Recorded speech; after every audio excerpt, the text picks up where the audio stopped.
Michelangelo, one of the most renowned artists in all of history. In part one of this special feature, we saw that Michelangelo was a man of boundless ambition who worked tirelessly to innovate new forms of artistic expression.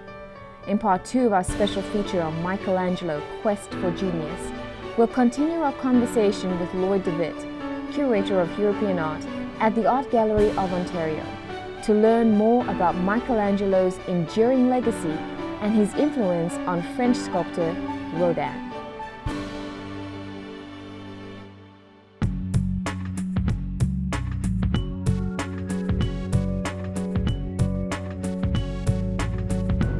How do people respond to Michelangelo's drawings? What really has been very pleasing about the show is that people take their time and they are engrossed in each single drawing. That is, I think, a great pleasure to discover. I've seen this with Michelangelo drawings in other locations before, and I was nervous would the Toronto audience respond the same way, and I'm very pleased that people are captivated by them. Each single drawing is its own little puzzle, its own problem. The drawings have a lot of variety to them. They're meant for all different purposes. Some are full-scale architectural presentation drawings, others are very fast little musings, some are studies for heads which are exquisitely worked out in their shading. Each one's different, and yet people respond to them as an example of the struggle that they see at work that Michelangelo is trying to achieve, push through and achieve something really great. Now we'll have a chance to see Michelangelo's studies for the head of Leda.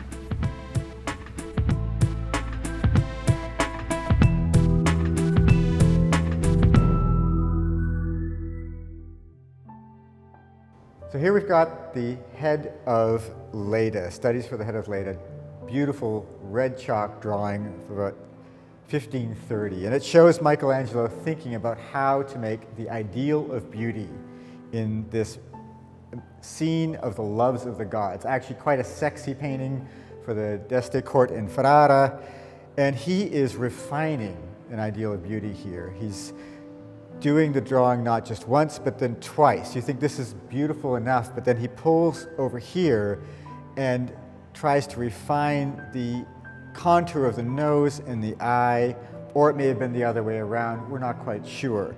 But we do know that Michelangelo is someone who constantly improves himself and tries to strive for a kind of Platonic ideal of beauty. But it's a very unusual ideal because he's supposed to be doing this wonderful queen, and yet he uses as model a male studio assistant. So his ideal of beauty is in fact a masculine ideal, and that's his baseline, his standard that he goes to. And I think that's what's so puzzling and evocative about this, is this whole androgyny, is this whole question of gender, because it is, of course, an absolutely dazzling and striking drawing. And that's how he thinks. He thinks about turning towards one single standard of beauty and modifying that through all the various permutations, all the needs he has for that in his work. And then he sets to work creating a very, very fine drawing, almost finished, for the head itself. And yet we see all the lines that measure out exactly how to keep it perfect. I love little details like the squiggles. He's trying to get that red chalk started. I mean, this is a working drawing. It's a tool of the trade. It's a means to an end, and yet it's also its own perfection. This is really one of my very favorite drawings in the entire exhibition.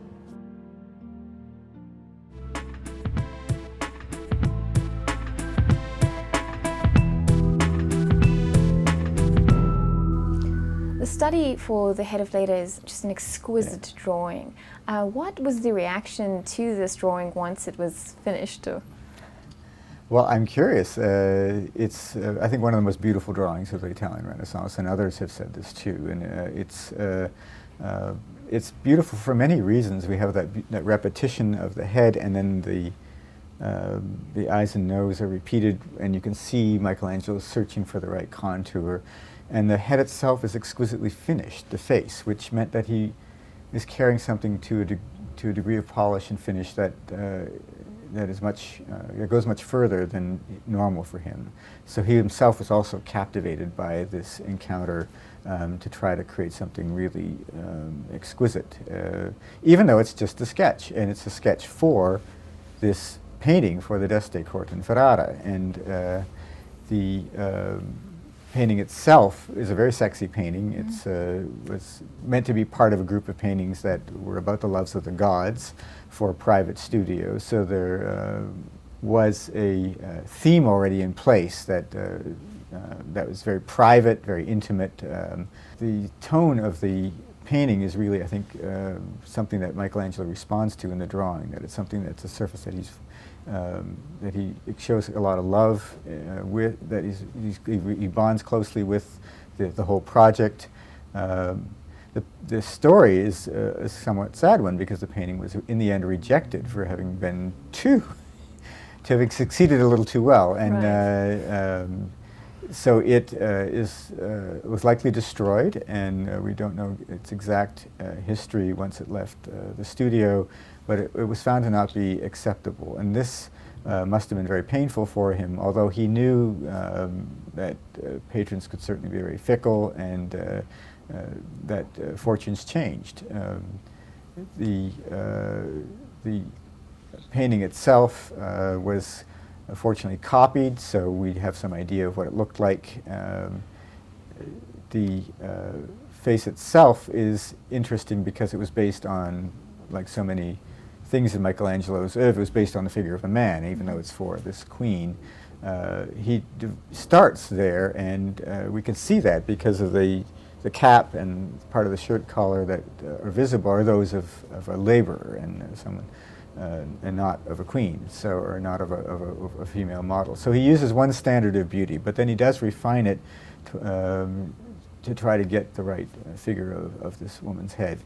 So I think all these things are very enigmatic, and they show his struggle trying to work with different ideals of beauty to achieve this one single fixed form of perfection that he's after.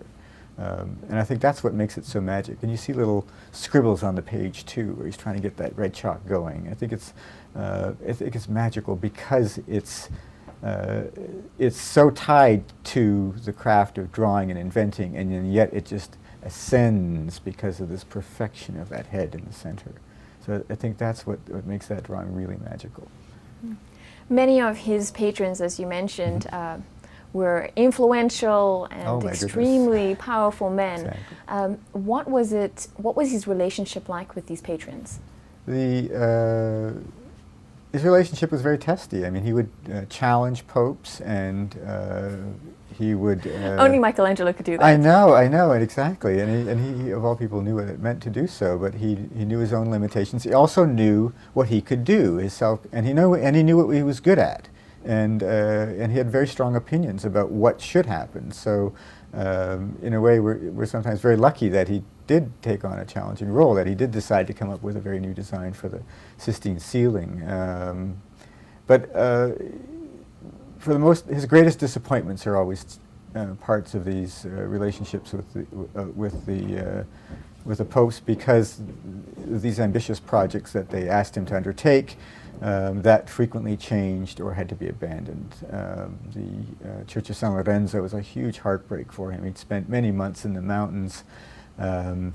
Maybe he was hiding out there, who knows, but choosing marble. And it was very fussy about the stone that he wanted. It had to be perfect. Perfection was very important to him. And then the project for the facade comes to nothing. It's still a bare brick facade to this day. And the Laurentian Library is almost done, but then the last part wasn't finished. So the relationship with the popes was testy and stormy. It resulted in some of course, the finest works that we have by his hand, but also a lot of heartbreak. And it's because the ambition was so high. He's dealing directly with these powerful and great spiritual leaders to achieve great new things, and that kind of risk-taking, I think, involves great emotional depths and heights. Speaking of unfinished works, you actually took some of his paintings, well, his drawings, and remodeled them in 3D. Oh, it is. And it's just phenomenal to see it, because we're very fortunate to have access and to bring these videos to Toronto. They're virtual reality reconstructions of two of his unfinished projects. That last small reading room of the Laurentian Library in Florence, and then the church, the Florentine church in Rome, San Giovanni dei Frontini. Both works of architecture were struggles for him to try to achieve some perfect new form. The triangular shape of the small reading room of the Pope's library in Florence was completely unprecedented, utterly original, and yet was an attempt to achieve a kind of perfect new form with the triangle. It's symbolic of the Trinity, and also symbolic to ancient Greeks, especially Pythagoras, who saw it in a similar light as a kind of little mountain for wisdom, with base elements at the top and wisdom at the bottom and wisdom at the top. So for him, this coming together of these two concepts was really something important to him, and he refined this design.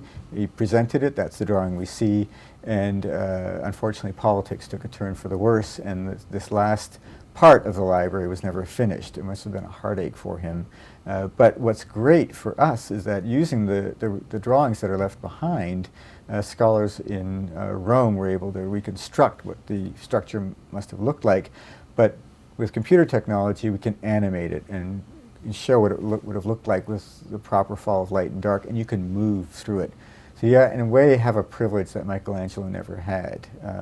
It's, I think, an extraordinary experience, and very alarming if you're used to looking at the floor plan as an abstraction, to suddenly being given a real experience, and just to feel this kind of the sculptural dynamism of the structure that Michelangelo created. Is really thrilling, and that's the case for both of those videos. So I really encourage people to spend some time there and to experience something. We're the first major exhibition in which these videos have been shown. Michelangelo obviously has a huge impact on Western art, and in particular, you explore that in the exhibit by including Rodin. That's right. And his connection there. So why did you choose Rodin in particular, and then what's the connection between Rodin and Michelangelo? We had wanted to make a connection to Michelangelo's legacy, and we'd wondered how to do this. What scale? Do we include all the little steps? Do we look at his immediate followers? But we settled on one artist because there is such a strong connection between the story of genius in Michelangelo and the story of genius in Rodin. Rodin, just like Michelangelo, had a lot of unfinished projects. He had a lot of frustrations. Rodin faced a lot of criticism in his career. Rodin was propelled in his career by the encounter of an exhibition with of Michelangelo's works, not unlike the one that we hope you visit in Toronto. It changed his life. He was a very facile and capable sculptor of decorative and architectural elements, and then suddenly he has this trip to Italy, and he sees some of the drawings that you'll see, and the great sculptures, and it changes his life, and he decides at that moment to really become absorbed in Michelangelo's style, and that the muscular, powerful physique that we identify with Rodin is something that he deliberately chooses to take up from Michelangelo's work. In fact, we know that there are a lot of very deliberate connections where Rodin takes figures out of Michelangelo's paintings or sculptures and then transforms them in a poetic way and makes them into something completely new and meaningful. Some of the greatest icons in art, like the Thinker, for instance, come off of Michelangelo's Sistine ceiling. It's the agony of the figures in hell is something that Rodin then is able to translate into this ponderous figure that's so evocative. It's a real icon of art. It's something that we know and feel very is closely tied, and Rodin lives into the 20th century. So for us, it was the quest for genius that led us to look more deeply at Rodin's career and to put figures by Rodin throughout the exhibition.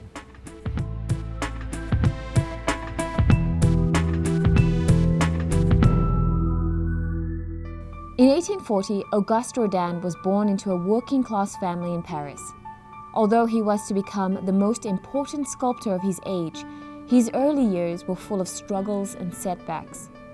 After being denied entrance into the state-run art school several times and suffering the death of his sister, he briefly joined the Congregation of the Blessed Sacrament, where Saint Peter Julien Aimard, founder of the order, recognized Rodin's extraordinary talent and, sensing his lack of suitability for religious life, encouraged him to continue with his art.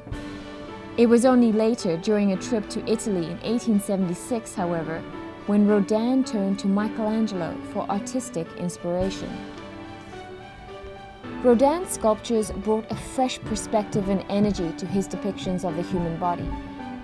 His representations moved beyond mere repetition of traditional patterns. He was innovative and expressive. Still, throughout his long career, he faced relentless criticism and controversy. But much like his inspiration, Michelangelo, he persevered. Ultimately, his emotion-laden renditions of ordinary men and women, and his ability to express beauty and pathos, make his great works of art, such as The Kiss and The Thinker, enduring symbols of the human condition.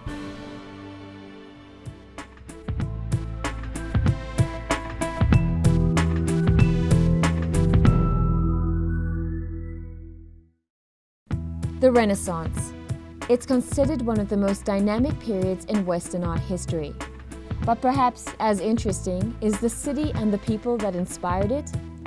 Join me as I speak with Sasha Suda, the Art Gallery of Ontario's Assistant Curator of European Art, to discover how artists, in a type of new evangelization of their era, turn to New Testament stories of Christ's life and the lives of the saints to capture the imaginations of 14th century Florentine citizens. All this and more in our Catholic Focus episode, Birthing the Renaissance. Theologically, there's a real focus, for example, on the Old Testament, on sort of this notion of kingship, and really the art becomes something that separates the ethereal world from the earthly world. You see Christ, he's flat, symmetrical, he's staring at you, he's on the cross, his eyes are open, he's triumphant over death.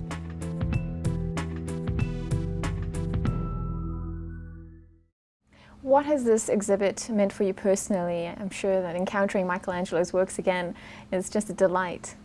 The chance to bring that struggle to the audience, I think, has been the greatest pleasure, to communicate the sense of Michelangelo being human and making choices that he has to abandon, his struggles with patrons, his ambitions. I think you can see all of that in the drawings. And the drawings are all his own hand, so they're not and they're not far from you. They're not 60 feet up in the air or behind a barrier. You can get very close to them, and I think that intimacy is very important. So all of these aspects of the experience of Michelangelo were really important to me, really thrilling.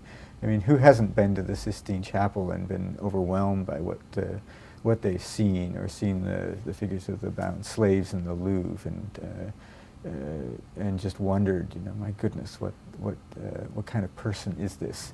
I think you get to discover an awful lot about, and you get very close to that person in this exhibition. Well, thank you very much for your time. Great, my pleasure.